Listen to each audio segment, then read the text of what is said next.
Hello दोस्तों, जय श्री कृष्ण। आप सभी का स्वागत है वैदिक वन एस्ट्रोलॉजी यानी आपके अपने लाइव जीपीएस में। एक ऐसा लाइव जीपीएस जो आपको बताता है आने वाले समय काल के बारे में। और आज मैं डिस्कस करने वाला हूं वीकली हॉरोस्कोप के बारे में।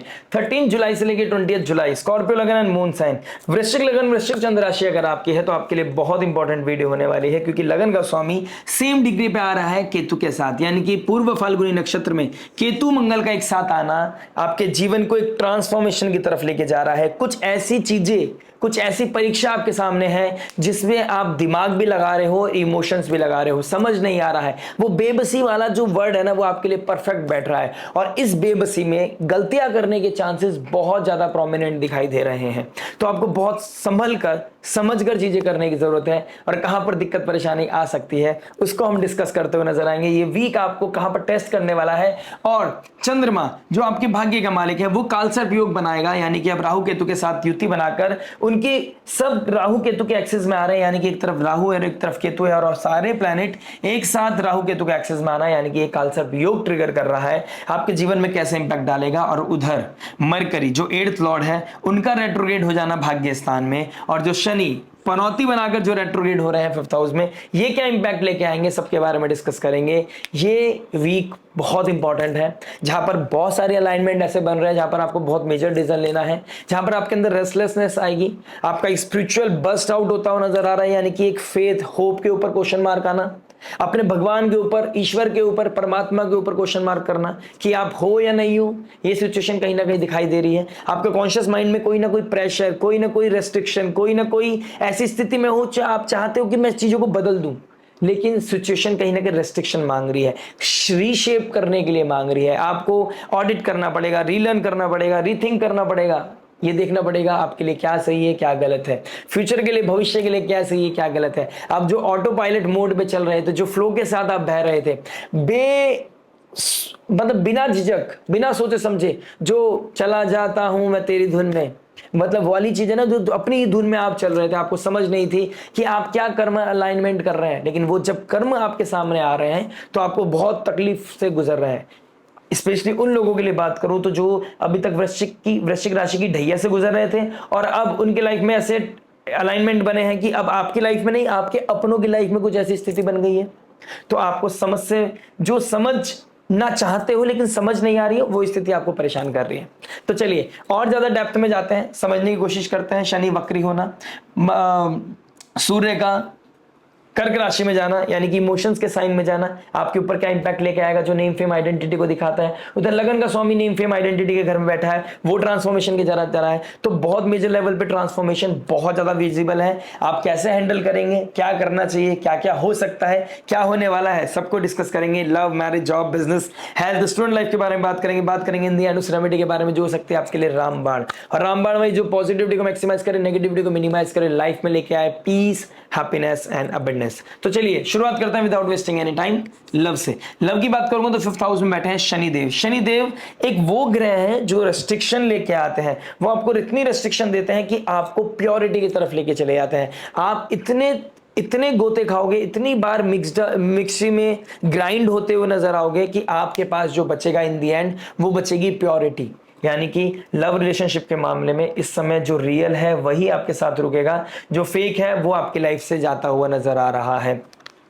जुपिटर 8th हाउस में चला गया है, तो कहीं ना कहीं किसी को लेकर बहुत ज्यादा ऑब्सेशन, कुछ ना कुछ रेस्ट्रिक्शन मुझे दिखाई दे रहे हैं। 5th हाउस बच्चों को भी दिखाता है। अगर आप पेरेंट्स हैं तो बच्चों की लाइफ में कुछ ऐसी चीजें बनी हुई होंगी, ठीक है। अगर आप खुद ये स्कॉर्पियो नेटिव हैं तो कहीं ना कहीं आपकी लाइफ में पनौती बन गई, यानी कि कुछ रिश्ते का टूट गया, यानी कि लास्ट ईयर किसी के रिश्ते का टूटना।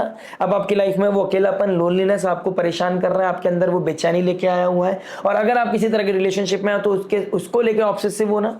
जहां पर शनि बैठते हैं वहां पर सबसे ज्यादा इंटेंसिटी लेके जाते हैं आपकी। जहां शनि बैठ जाते हैं वहां पे आपका बहुत ज्यादा थिंकिंग प्रोसेस ट्रिगर हो जाता है। तो आप बहुत ज्यादा अपने रिलेशनशिप के बारे में सोचेंगे, और जितना सोचेंगे उतना रियलिटी चेक, उतना ज्यादा विश आपके सामने आ रहा है। अंदर से वो टर्मोइल निकल के आएगा, ऑन एंड ऑफ चीजें हो जाएंगी। पहले ऐसा लगेगा कि इनिशियल फेज पे आपको ऐसा लग रहा होगा, जब से फैब आया है, जनवरी फैब के बाद आपको ऐसा लगा होगा कि ये जो मित्र है मेरा, ये सबसे ज्यादा खास है, ये मुझे समझता है, ये मेरे इमोशंस को समझेगा, मेरी लाइफ को समझेगा। लेकिन आज जब वो रियलिटी चेक में आ रहा है तो ट्रबल क्रिएट हो रहा है। कहीं ना कहीं 8th हाउस में जुपिटर का बैठना जिस एक ऐसे रिश्ते में आपको ले गया है जहां पर डेप्थ नहीं है, जहां पर रूट बहुत स्ट्रांग नहीं है, जहां पर फीलिंग जो आप बता रहे हो वो आप फील नहीं करते, और जो बोल रहे हो वो आपके लाइफ में है नहीं, वो आपके दिमाग में भी नहीं है। दिल की बात छोड़ दो। तो कहीं ना कहीं बस कुछ चीजों को लेकर ऑब्सेसिव हो, और ये ऑब्सेशन आपको गलतियों की तरफ लेके जा सकता है, ऐसे इंसिडेंट की तरफ लेके जा सकता है जहां पर आप अपने नेम फेम आइडेंटिटी को हैम्पर करते हुए नजर आओगे। उधर सूर्य नेम फेम आइडेंटिटी का मालिक अपने से 12 चला गया, तो किसी तरह का लॉस होना, आइडेंटिटी क्राइसिस होना, गलत डिसीजन की तरफ जाना, इमोशंस में बहकर आप प्रैक्टिकलिटी से दूर जा रहे हो, इस तरह की चीजें दिखाई दे रहा है। राहु मून एक साथ बैठा 4th हाउस में, तो कहीं ना कहीं इमोशनल वेलबींग के चक्कर में किसी तरह का एडवेंचर, किसी तरह का ओवरबोर्ड होना, इस तरह की चीजें भी दिखाई दे रही है। मंगल जो केतु के साथ युति बना रहे हैं, सेम डिग्री पे आ रहे हैं, यानी कि 19 जुलाई को ये सेम डिग्री पाएंगे, आपकी लाइफ में कुछ ट्रांसफॉर्मेटिव हो रहा है। इमोशंस के बेस पे अगर कोई डिसीजन लेते हो तो वो ट्रबल है। अगर आप प्रैक्टिकलिटी को बार बार ऑडिट करके, रिथिंक करके, रीप्रोसेस करके, या चीजों को और डिले करके कि will think, will process, will think again, we will think again, मतलब बार बार सोचना, रीथिंक करना, रीडू करना, रीलर्न करना, रीएनालाइसिस करना कि वो मेरी माइंड, बॉडी, सोल के लिए, मेरे फ्यूचर के लिए, मेरे भविष्य के लिए सही है या नहीं है, वो चीजें कहीं ना कहीं ये अलाइनमेंट इस वीक में बहुत पीक पे हिट करता हुआ नजर आ रहा है। और कहीं ना कहीं रियलिटी आपके साथ चल रही है, लेकिन आप पेशेंस के साथ ईगो को हिट करने के बाद भी अगर बने रहे तो आपका रिश्ता टिका रहेगा। अदरवाइज कहीं ना कहीं वो टर्मोइल, वो डिग्निटी के ऊपर क्वेश्चन मार्क आना, ईगो क्लैश होना, वो ट्रबल करेगा। और इस समय वो पर्सनली बोलूं, एक एडवाइस दूं तो बहुत मेजर ट्रांसफॉर्मेशन का समय है। इस समय का जो डिसीजन है वो सीड का समय है, जो सीड डालोगे वो बहुत बड़ा पेड़ आ रहेगा आपके सामने बन के। तो बहुत कॉशियस रहना है। ये काल सर्प योग आपके कॉन्शियस माइंड, आपके थिंकिंग प्रोसेस को भी हैम्पर करेगा। सोचने समझने की पावर बहुत वीक होती हुई नजर आ रही है। बात करेंगे मैरिज के बारे में। देखिए मैरिज क्या बता रहा है। मैरिज की बात करूंगा तो आपके लिए 7th हाउस को देखूंगा। 7th हाउस में Shukra, the planet of love, romance, luxury, peace, happiness, but वैसा कुछ हो नहीं रहा है। ना पीस है, ना हैप्पीनेस है, ना इंटीमेसी है, ना लव है, ना रोमांस है। शो ऑफ के लिए आप सब चीजें कर रहे हैं, लेकिन इंटरनल लेवल पे यू नो कि कहां पर रेस्ट्रिक्शन है, कहां पर आपको बस ड्यूटी निभा रहे हो, आप एक दूसरे के साथ सोसाइटी के बेस पे चीजों को चलाने की कोशिश कर रहे हो। वो लॉयल्टी में दिक्कत है, वो पैशन में दिक्कत है, वो रेस्पेक्ट में दिक्कत है। और कहीं ना कहीं शनिदेव ने पनौती बनाकर आपके 7th हाउस को भी एक्टिव कर दिया है, तो जो लूप होल्स हैं वो 7th हाउस के एक्टिव हो गए हैं, वो दिखाई दे रहे हैं। अब इमोशंस में बह के आप कोई गलत डिसीजन लेते हुए नजर आ रहे हो, फैमिली में कोई टर्मोइल है, फैमिली में कोई ऐसी चीज ने पकड़ लिया जहां पे तमस है, जहां पे एंजाइटी है, जहां पर स्ट्रेस है, कुछ ऐसी चीज जो सॉल्व हो सकती है, आपको दिख रहा है सॉल्व होना, लेकिन अनसॉल्व रह रही है, सॉल्व नहीं कर पा रहे हो। किसी छोटी छोटी चीजों पर डिस्प्यूट होना, अलग एक सामने वाला अलग फिलॉसफी में चल रहा है, आप अलग फिलॉसफी में चल रहे हो, समझदार होने के बाद भी आप समझा नहीं पा रहे हो। आपको पता है सामने वाला गड्ढे में जा रहा है या आप गड्ढे में जा रहे हो, लेकिन आप खुद को कंट्रोल नहीं कर पा रहे हो, सामने वाले को कंट्रोल नहीं कर पा रहे हो। यानी कि पैटर्न आपका जो ऑटो पायलट पे जा रहा था उसका इंपैक्ट दिख रहा है। यानी कि जो आप लाइफ में पिछले कुछ समय से कर रहे थे, अब उसका मेजर इंपैक्ट आपकी मैरिड लाइफ पे दिखाई दे रहा है। जब आपको समय था पेशेंस के साथ डिग्निटी को मेंटेन करने का, जब आपका समय था कि आप पैशन के साथ उस समय ध्यान दो अपने रिलेशनशिप पे, प्रोफेशनल पर्सनल लाइफ दोनों को बैलेंस बना के रखो, तब आपने किया नहीं, जब आप अपनी धुन में थे। लेकिन अब धुन उतरी है तो आपको समझ में आया है आप किस कंडीशन में खड़ा है आपका रिश्ता। थर्सडे के बाद कहीं ना कहीं एक रियलिटी चेक होना, किसी तरह का एंजाइटी, टर्मोइल, किसी तरह का आपके घर में कोई दुख दर्द पीड़ा वाली सिचुएशन, यानी कि चाहकर भी चीज़ों को संभाल ना पाना, कुछ इनहेरिटेंस, कुछ विजडम हिट होती हुई नजर आ रही है, कहीं ना कहीं गलतियां होती हुई नजर आ रही हैं, और इमोशंस बहुत ज़्यादा हैवी हैं। यानी कि घर में रोना धोना, किसी चीज़ को लेकर जिद करना, इस तरह की चीज़ें बहुत ज़्यादा हाईलाइट है। अपने स्पाउस के साथ भी आप चाहते हो चीजों को क्लियर करना, कुछ कम्युनिकेट करना, लेकिन यहाँ पर जो कम्युनिकेट करना चाह रहे हो वह मिस कम्युनिकेशन की तरफ जा रही है। यानी कि 8th लॉर्ड भाग्य स्थान में बैठ के भाग्य को खराब कर रहा है, और मरकरी का रेट्रोग्रेड होना मिस कम्युनिकेशन की तरफ दिखा रहा है। हो सकता है इस समय अपने स्पाउस की कोई तबीयत खराब हो जाए, कोई मोबाइल खराब हो जाए, कहीं ट्रैवलिंग का प्लान था वो कहीं ना कहीं कैंसिल हो जाए, इस तरह की चीजें मुझे बहुत ज्यादा हाईलाइट होती हुई नजर आ रही है। वेडनेसडे थर्सडे के बाद आपको बहुत कॉशियस रहने की जरूरत है। इंटेंसिटी एनर्जी की बहुत हाई है। फायर फायर फायर फायर, यानी कि वो डिस्प्यूट भी हो सकता है, एग्रेशन हो सकता है, किसी तरह की फाइट हो सकती है, इंटरनल फाइट हो सकती है, आइसोलेशन हो सकता है, या फिर कोई नेचुरल इंसिडेंट हो सकता है। It can be anything. बात करेंगे जॉब के बारे में। देखिए जॉब क्या बता रहा है, जॉब की बात करूंगा तो 6th हाउस को देखूंगा। 6th हाउस का मालिक मंगल केतु के साथ बैठा है, तो कहीं ना कहीं जॉब में मन ना लगना, डिटैचमेंट आना, जॉब छोड़ने का सोच सकते हो। बहुत लोग जॉब छोड़ते हुए नजर आएंगे, प्रोफेशन को क्विट करते हुए नजर आएंगे।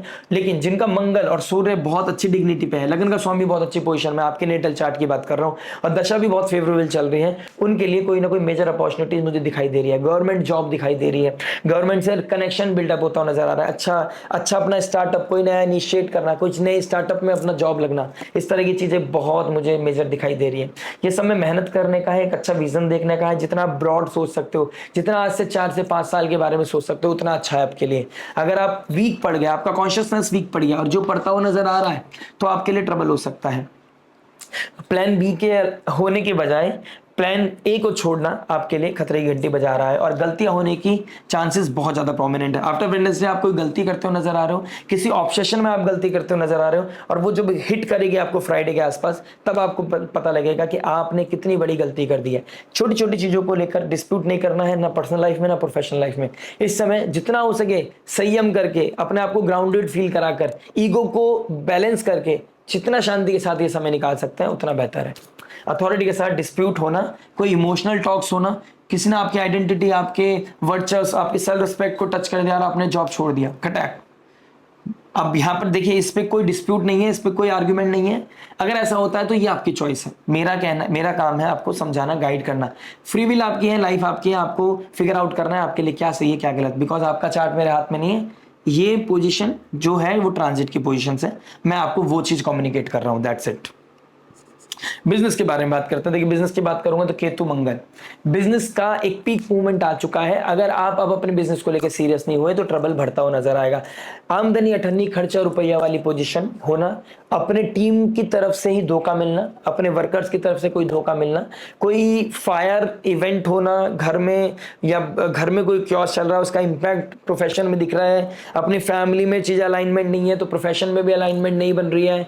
ठीक है, प्रोफेशन अच्छे पीक पे काम नहीं कर सकता, आपके पास पोटेंशियल है लेकिन नहीं कर पा रहे हो। कुछ मेजर ट्रांसफॉर्मेशन की तरफ जा रही हैं चीजें, कहीं ना कहीं आप अपनी एनर्जी को अलाइन नहीं कर पा रहे हो, ना पर्सनल लाइफ संभाल पा रहे हो, ना प्रोफेशनल लाइफ संभाल पा रहे हो। और मंगल केतु पूर्व आषाढ़ नक्षत्र में, अगर आप लग्जरी, ज्वेलरी, आप इंटीरियर डिजाइनिंग, फैशन इंडस्ट्री, ठीक है, होटल, फूड, इस तरह का कोई काम करते हैं तो आपको कॉशियस रहने की जरूरत है। क्योंकि शनि के थर्ड एस्पेक्ट में है केतु मंगल, कहीं ना कहीं आपको लगन का स्वामी है, तो कोई ना कोई ट्रांसफॉर्मेशन कुछ हो सकता है कुछ लोगों के लिए, कि कुछ नया स्टार्ट करें, कुछ नए लोगों को रिक्रूटमेंट करें, कुछ नए लोगों को अपने जॉब ऑफिस में लेके आए, कंपनी में लेके आए, उनसे कुछ काम कराने का, उन्हें कुछ काम सिखाने का तैयारी करें। तो कुछ रीशेप मुझे दिखाई दे, रीस्ट्रक्चर वाली चीजें दिखाई दे रही है। आपके बिजनेस एक नई इवॉल्वमेंट की तरफ जा रहा है। मेहनत चाहिए, डेडिकेशन चाहिए, सरेंडर चाहिए। अब आपके काम को आपकी सबसे ज्यादा जरूरत है। आपके पास एन नंबर्स ऑफ रीजंस हो सकते हैं, बट आप ही एक वो इंसान हो जिसकी लाइफ में अब ट्रांसफॉर्मेशन आएगा, और आप एक ऐसे इंसान हो जो अपने नेम फेम आइडेंटिटी को बढ़ाने के लिए मेहनत कर सकता है। इमोशन से बह के दुकान का शटर डाल देना, बिजनेस को क्लोज कर देना, इमोशन से बह के कुछ ऐसे डिसीजन लेना जिसको बाद में आप रिग्रेट करें, अच्छा नहीं होगा। 12 अगस्त से पहले कोई मेजर डिसीजन लेने की जरूरत नहीं है। जितना हो सके स्टेबल रखो अपने आप को, जितना हो सके कॉशियस रखो अपने आप को। कहीं ना कहीं अनसर्टेनिटी मुझे दिखाई दे रही है। मरकरी आपके 10th हाउस में जब आएंगे 8th लॉर्ड बन के, तो कहीं ना कहीं वहां पे भी कुछ ना कुछ सडन इवेंट दिखा रहा है। वो ऑल दो सितंबर के स्टार्टिंग में आएंगे और उस समय ग्रैंड भी लगेगा। तो ये एक सीड का समय है अभी का। अपने काम को सीरियस ना लेना, दिवाली तक आते आते, सितंबर तक आते आते कहीं ना कहीं मेजर क्योस मुझे आपके प्रोफेशन में और प्लस पर्सनल लाइफ में दिखाई दे रहा है। तो स्कॉर्पियो लगन एंड मून साइन वालों के लिए बहुत ही स्टेबल चीज नहीं है। मेहनत करने का समय है, चीजों को बहुत ज्यादा सीरियस लेने का समय है। अब मुझे पता है इस समय आप कुछ मेहनत करोगे, रिजल्ट बहुत कम लोगों की लाइफ में आ रहे होंगे। इस समय जितना हो सके मेहनत करो। आपके काम, आपके हाथ में कर्म है, कर्म करो, फल की इच्छा मत करो। ब्रेड बटर चल रहा है, आपकी ईएमआई पे टाइम से पे हो रही है, घर के ऊपर छत है, इज्जत बची हुई है, that is more important as of now. आप लिबरेट होना है, आपको डिटैच होना है, आपको रिजल्ट से डिटैच होना है, आपको बस एक ही चीज से अटैच होना है, दैट इज कर्मा। वर्कआउट करते रहिए, आपकी लाइफ में क्लैरिटी आती रहेगी। बात करते हैं हेल्थ के बारे में। देखिए हेल्थ क्या बता रहे हैं। फर्स्ट हाउस का मालिक बनते हैं मंगल, मंगल कहाँ बैठे हैं 10th हाउस में, और आपके 6th हाउस के मालिक बनते हैं मंगल, बैठे हैं 6th हाउस में, केतु के साथ जा रहे हैं। मंगल केतु एक साथ आ जाएंगे तो कहीं ना कहीं मेजर इंपैक्ट डालेंगे। इस हफ्ते से लेकर 28 जुलाई तक। ये एक समय है जब आपको कुछ स्ट्रेस होना, कुछ ऐसा अलाइनमेंट बनेगा, स्टमक गट रिलेटेड कोई इशू होना, कोई ऑपरेशन के लिए जाना, सर्जरी के लिए जाना, सर में चोट लगना, ब्लड रिलेटेड कोई इशू होना, स्ट्रोक आना, इस तरह की चीजें। देखिए ऐसी कोई उन लोगों के साथ है जिन लोगों का पहले से कुछ चीजें हिस्ट्री है। अदरवाइज आप गाड़ी धीरे चलाइए, एक्सीडेंट नहीं होगा। आप अपने अंदर का जो क्योस है उसको स्टेबल रखिए, चिंतन कीजिए, चिंता मत कीजिए, तो दिक्कत परेशानी नहीं आएगी। पानी का अच्छे पानी पीना, अच्छे टाइम से खाना खाना, अपने आप को सात्विक रखना, फिजिकल वर्कआउट करना, अपनी बॉडी को मूव करना। एक समय बैठे बैठे एक जगह बैठे बैठे पता लग रहा है गद्दे के अंदर गड्ढा हो चुका है, बेड के अंदर गड्ढा हो चुका है, एक जगह इतना ज्यादा टाइम स्पेंड कर दिया, इतना ज्यादा ओवर थिंकिंग कर रहे हो कि आप उठा नहीं पा रहे हो खुद को। अपने कॉन्शियसनेस को उठाने की जरूरत है। आइसोलेशन में बैठकर अपने सॉल्यूशन के बारे में सोचना है, नेगेटिविटी के सोचने के बारे में तो आपके पास बहुत सारे रीजन मिल सकते हैं। आप पॉजिटिविटी की तरफ ध्यान दें। मंगल एक ऊर्जा है, लड़ना जानता है, आप लड़ना जानते हो। अपने आप को लड़ाई करने के लिए अपने अंदर विल पावर को बनाए रखो। विल पावर है तो राहु केतु क्या कोई सा भी प्लेनेट हो जाए आपको नहीं ला सकता। लगन का स्वामी स्ट्रांग है, सब कुछ स्ट्रांग है। और मंगल कैसे एक्टिव होते हैं? तीसरे घर के कारक हैं। लगन के स्वामी है लेकिन कालपुरुष कुंडली के हिसाब से तीसरे घर के कारक हैं, यानी कि पराक्रम दिखाना मंगल का सबसे बेस्ट पार्ट है। पराक्रम दिखाइए, बॉडी फिजिकल वर्कआउट कीजिए, स्वेट कीजिए। The more you sweat the more success, peace, happiness will come into your life. Anxiety stress का बढ़ना बुधवार के बाद कहीं ना कहीं काल सर्पयोग जैसी घटित होगा, आपको कहीं ना कहीं स्ट्रेस फील होगा, लेकिन आप निकल जाएंगे अगर आप मंगल स्ट्रॉन्ग कर रहे हैं। बात इन दी एंड रेमेडी के बारे में सुन के जाइएगा। स्टूडेंट लाइफ के बारे में बात करते हैं तो 5th हाउस में शनि का रेट्रोग्रेड होना कहीं ना कहीं आपके कम्युनिकेशन, आपके बोलने का तरीका, आपको एजुकेशन को हैंडल करने का तरीका, एजुकेशन को लेकर सीरियस होने का तरीका कहीं ना कहीं बहुत ज्यादा एक्टिव दिखाई दे रहा है। शुक्रदेव 12th का मालिक 7th में आ गया है। कहीं ना कहीं भारी इंसान आपके जीवन के ऊपर बहुत इन्फ्लुएंस डाल रहा है। कोई प्रेम, कोई पास्ट, कोई ऐसा इंसान जिसका बहुत मेजर इंपैक्ट आपके कॉन्शियस सबकॉन्शियस माइंड के ऊपर पड़ रहा है, ये बहुत ज्यादा दिखाई दे रहा है। कोई है दूर, कोई foreign land, foreign people, foreign culture, या आप कहीं बाहर हैं तो वहां से कोई इंसान आपके आसपास रहता है, वो आपके लिए फॉरेनर है, यानी कि आप अपने घर छोड़ के कहीं हैं तो वहां पर कोई इंसान आपको बहुत इन्फ्लुएंस कर रहा है। ऐसी चीजें दिखाई दे रही है जिसकी वजह से आप अपने पाथ से, अपनी पढ़ाई से डिस्ट्रैक्ट हो रहे हैं, डीरेल हो रही है चीजें। तो आप धोनी तो है नहीं जो डीरेल नहीं होने देगा। आप इंसान है, नॉर्मल इंसान है, धोनी भी नॉर्मल इंसान है, लेकिन मैं क्रिकेट को प्यार करता हूँ इसलिए मैं एग्जांपल दे रहा हूँ। ठीक है, स्कॉर्पियो साइन विराट कोहली का भी है, ज़ोडिएक साइन। तो विराट कोहली इस समय, देखिए विराट कोहली ने गलत समय पे गलत डिसीजन लिया, अब वो रिग्रेट कर रहा होगा, वो शो नहीं करेगा, रिग्रेट कर रहा है। उसके इमोशंस को फेस उसके ऑरे से दिखाई दे रहा है। और इस समय स्कॉर्पियो लगन वालों के लिए बहुत मेजर चांसेस थे वो गलत डिसीजन लेंगे ही लेंगे। अब आपको क्या करना है? आपको स्टडीज पे ध्यान देना है। अदरवाइज आपके पास सीक्रेट रिलेशनशिप, एडिक्शन और किसी ऐसे इंसान की तरफ आपकी ऑब्सेशन बढ़ना जो आपके फ्यूचर के लिए सही नहीं है, ऐसी जगह आप जाते हुए नजर आ रहे हो। आपको अपनी लाइफ को शेप देनी है तो अपने आप को लेकर सीरियस होना पड़ेगा। और वेडनेसडे के बाद जो ट्रबल आ रहा है उसके लिए खुद को प्रिपेयर करना पड़ेगा। टर्मोइल, एंजाइटी, फाइट होना, अपने इंटरनल फाइट होना, इस तरह की चीजें बहुत ज्यादा हाईलाइट होती हुई नजर आ रही है। फाइनली बात करते हैं उस रेमेडी के बारे में जो हो सकती है आपके लिए, रामबाण। देखिए लगन का स्वामी और सबसे ज्यादा लगन के स्वामी के ऊपर इंपैक्ट है। 10th हाउस हमारी नेम फेम डिग्निटी का है। केतु मंगल वहीं पे जा रहे हैं तो डिग्निटी के ऊपर बात आना, कोई क्वेश्चन मार्क कर सकता है आपके अपने आपकी आइडेंटिटी के ऊपर क्वेश्चन मार्क करते हुए नजर आ रहे हैं। इस तरह की चीजें दिखाई दे रही है। अब यहाँ पर जब अपने पराये हो जाएंगे, अपने पराये जैसे लगने लगेंगे, सबसे ज्यादा अच्छा होगा कि आप स्पिरिचुअली अलाइंड हो जाएं। जिसने कभी आपको इतना दिया, आपका साथ दिया, आप यहां तक पहुंचाया, वो परमात्मा है, वो ईश्वर है, वो ये नेचर है। नेचर को डिवोशन, भगवान की भक्ति में डिवोशन आपके लिए बहुत इंपॉर्टेंट है। अपना कर्म कीजिए, समय से अपने ड्यूटी पूरी कीजिए, जो आपका धर्म है वो पूरा कीजिए, अपने प्रोफेशन का काम पूरा कीजिए। जितना समय मिलता है आप अपने आप को स्पिरिचुअली अलाइन करने की कोशिश कीजिए। इस समुद्र मंथन के माहौल में डरना नहीं है, देवताओं का साथ नहीं छोड़ना है, धर्म की टॉर्च को नहीं छोड़ना है। आप हनुमान चालीसा का रिसाइट कीजिए, आप शिव जी का अभिषेक कीजिए। स्वर्ण सावन का मास चल रहा है, ये भोलेनाथ का जलाभिषेक करके आप बहुत अच्छा लाइफ में हीलिंग लेके आ सकते हैं। आप अपनी तमस को खत्म कर सकते हैं। वो हल निकलेगा जरूर, उसे झेल पाना भी बहुत मुश्किल होगा, लेकिन आप झेल जाएंगे अगर आपका भगवान का हाथ पकड़ा है, नारायण का अगर आपने हाथ पकड़ा है, महादेव के साथ अगर आप खड़े हैं। तो मल्टीपल टाइम ओम नमः शिवाय की चैंटिंग करना, हनुमान चालीसा पढ़ना, जुपिटर आपका 8th हाउस में है, हरे कृष्ण महामंत्र पढ़ना, विष्णु सहस्त्र नाम पढ़ना, वो भी हिडन सीक्रेसी में अपनी आराधना करना, किसी को अपनी स्पिरिचुअलिटी के बारे में नहीं बताना, और दीपक जलाना। तुलसी माँ के पेड़ के नीचे एक दीपक जलाना आपके लिए बहुत अद्भुत हो सकता है। आपकी स्ट्रेस को, आपके अंधकार को दूर कर सकता है। आपको एनलाइटमेंट, वो प्रकाश, वो हेल्प मिल सकती है। इस तरह की सिचुएशन बन रही है। हर डे अगर आप ब्रह्म मुहूर्त में जला सकते हैं, सनराइज से पहले जला सकते हैं, सनसेट के बाद जला सकते हैं, अगर नहीं पॉसिबल सुबह तो वो भी आप कर सकते हैं। तुलसा जी पे या हो सके तो पीपल के नीचे कहीं भी आप जलाइए, आप प्रकाश दीजिए। आप जब नेगेटिविटी पीक पर होती है शाम के समय, यानी कि वो लाइट का जाना, वो डार्क लाइट का बढ़ना टाइम टू टाइम, वो उस समय आपको अपनी ऊर्जा को बढ़ाए रखना, पॉजिटिव रखना बहुत मुश्किल हो जाता है। सबसे ज़्यादा इमोशनली डाउन कब फील करता है हम? शाम के समय। तो आपको उस समय दीपक जलाना, हनुमान चालीसा पढ़ना आपके लिए बहुत अच्छा रेमेडी हो सकता है। बाकी मिलता है आपसे नेक्स्ट वीडियो में। टिल देन नमस्ते, राधे राधे, प्रणाम।